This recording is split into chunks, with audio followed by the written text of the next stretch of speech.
Nagkapalit na middle name and surname sa birth certificate? Disclaimer. Ang vlog na ito ay pawang ginawa upang makadagdag ng kaalaman, maipahayag ang pamamaraan, magabayan at matulungan ang may mga suliranin sa kanilang mga civil registry documents.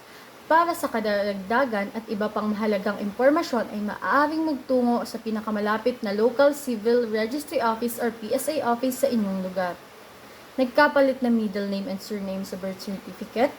Kung nagkapalit ang middle name and surname sa birth certificate, ano ang dapat mong gawin para ma-correct po ito? Magtungo sa local civil registry office kung saan nakarehistro ang iyong dokumento. Ipresenta ang PSA copy ng birth certificate sa office of the local civil registry. Mag-file ng petition to correct that error under RA 9048. Ang ibig sabihin po nito, ito ang batas na nagbibigay ng authority sa local civil registrar na i-approve ang petition ninyo na makorek ang error na hindi nangangailangan magtungo sa court upang makorek ito. Kailangan magsumiti lamang sa local civil registry office ng mga dokumento na makikita ang tamang middle name at surname mo na hindi bababa sa 2.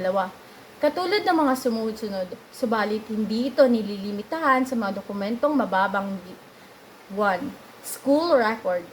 2. Baptismal certificate. 3. Medical record. 4. Employment record.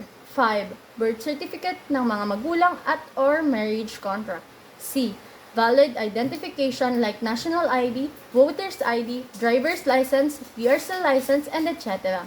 Paalala, may gastos po ang pag-file ng petition under RA 9048 ng more or less 2,000 pesos.